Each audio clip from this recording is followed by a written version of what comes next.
We're gonna go clamp versus a half clamp, and then we'll get into first move versus first move before we get into lives. I think this is one of the best ways to improve your game.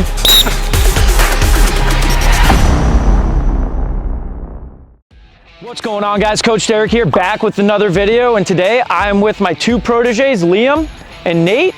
We're down here in Wellesley, Massachusetts, a beautiful Monday afternoon, and actually it's evening now, right? Beautiful Monday evening, and we're gonna work on some clamp stuff, continue to develop their first move, and then we're gonna get into a little bit of exit work, and the most important part, live reps. All right, now we're gonna get into snap clamps. The orientation of this drill is to really focus on that top edge and that fast twitch, hitting and then resetting. So I'll do an example real quick. Nate, give me a half clamp. Your partner's gonna give you a pretty heavy half clamp. It's gonna be down set whistle, and when we hit, top edge and then reset, and it's gonna be down set whistle, whistle, whistle, whistle. I know a lot of guys like to turn down with that right or left hand, I should say, to get over the ball, which is really good for power, but that right hand initiating is where we wanna focus our top edge motion on this drill. Let's get into it.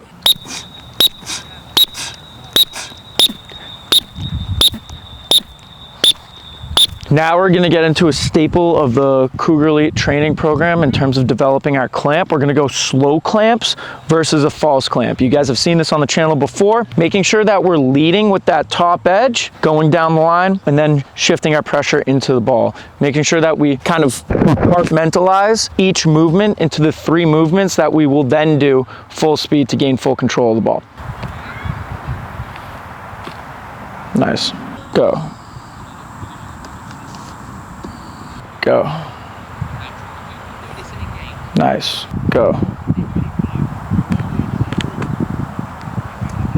Go.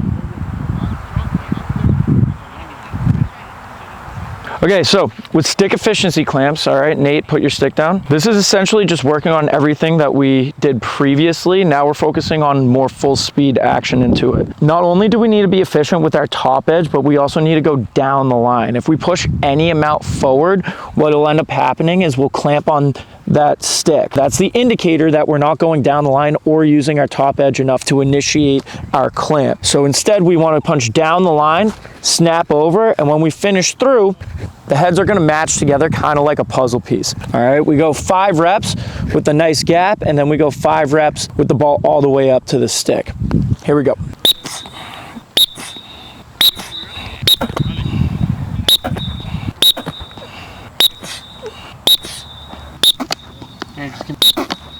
One tip that I tell guys for this drill is, yes, we want to snap that top edge over, but for this drill specifically, we also want to think of slipping a little bit more, because we're bringing that top edge to initiate when we're focusing on our hands first. And once we get our top edge to the ball, all you need to do is push down the line and slip over the ball. The ball is round, so you're going to roll over. So once you hit that top edge to the ball, finishing through is easy, getting straight down if you just roll over it. Sometimes when guys think of snapping too much, that's where they get the forward motion as well as a little bit of that up and over motion, which makes your clamp inefficient. Go a little bit more down the line. There you go. We're gonna put everything together in terms of these first move drills. We're gonna go clamp versus a half clamp, and then we'll get into first move versus first move before we get into lives.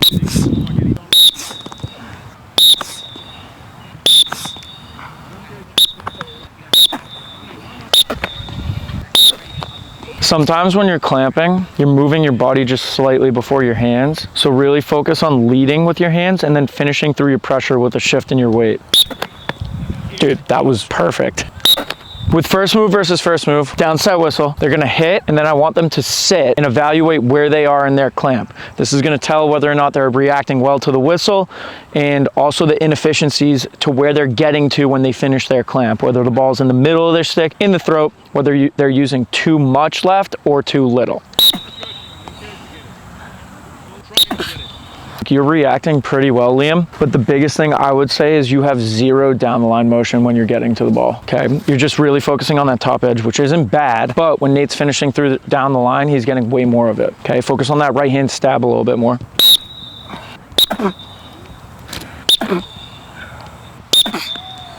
Nice, good job, you two. So real quick, we're just gonna do a little bit read and react exits. I want these guys going a little bit harder on the counters to make it more game speed, realistic. Hence why we put on the buckies. With that being said, just gonna be downside whistle, all right, versus a half clamp to start. Once you secure the ball, bailing for a shovel or reverse shovel or a butt end, and then you gotta exit accordingly. I want these guys trying to focus on popping it to themselves, because that's gonna be the most secure exit rather than getting a ground ball out and picking it up.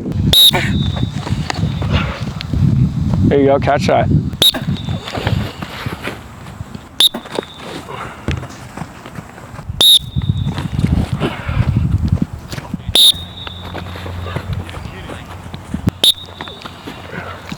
Now it's time, the boys are gonna battle it out a little bit, get into some live repetitions. Me personally, I think this is one of the best ways to improve your game and also work on specific intricacies in terms of your technique. You know, if you're trying to work on more top edge, you can see what's going on in a live face-off scenario, and as well as working on your counters and quick exits.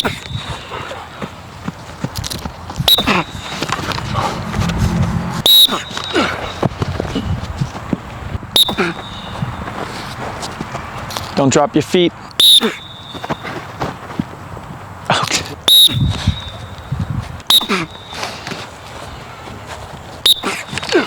Dude, oh my God.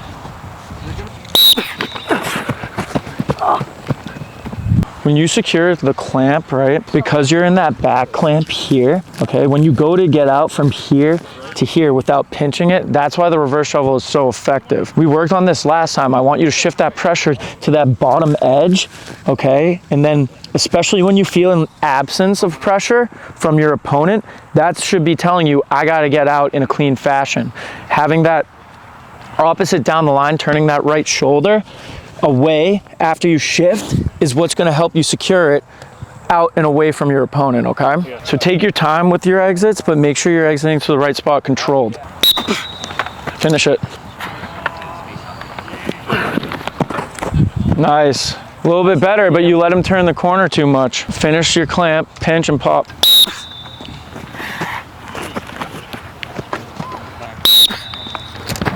Nice, good finish. See? That's how simple it is. You should be able to do that even if he has like 50 to 60%. Doing that right there from your feet is where you're gonna gain full control, clean exit.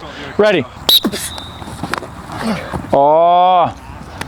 What did you do wrong? Picked up my chest. Picked up your chest, and what did we talk about? Going down the line instead of going that way. Shifting pressure to that bottom edge, then getting out. I know this stick is pinched so it holds the ball a little bit better, but you gotta conventional pinch it, get out.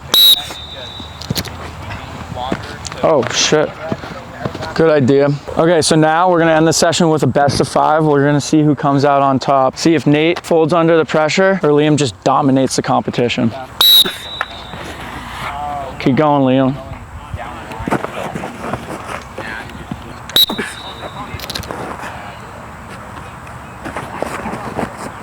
Dude, I cracked my entire back. 2-1, there's a sign of life. So many users, but I don't know how that would work. Maybe we just have like Yeah, Liam? oh no. Yeah. Yeah, so that's fine. Oh. Platform. Okay. What's going on, guys? I'm here with Liam Cahill and Nate Cooper. Liam, what did you think of the session? It was good. It was good. I thought it was a great session working on technique, first move, exits, and then we battled with lives. Heck yeah. And if you guys were to rate the session on a scale of 1 to 10, what do you think? 8. 8? What can I do to gain those 2 points? I don't know. Bring water. Bring water? For me. Oh, so it's a you issue, not a me issue. Your issue. All right. Nate? Probably 8. Spend a little more time on each drill. Okay, I like it. That's great feedback. And if you guys want to get sessions with me or Joe, do stuff like this, make sure you go to faceofffactory.com and you can find a session closest to you. We're all across the US, so check us out there. With that being said, don't forget to like, comment, and subscribe, and I'll see you guys in the next one. Peace.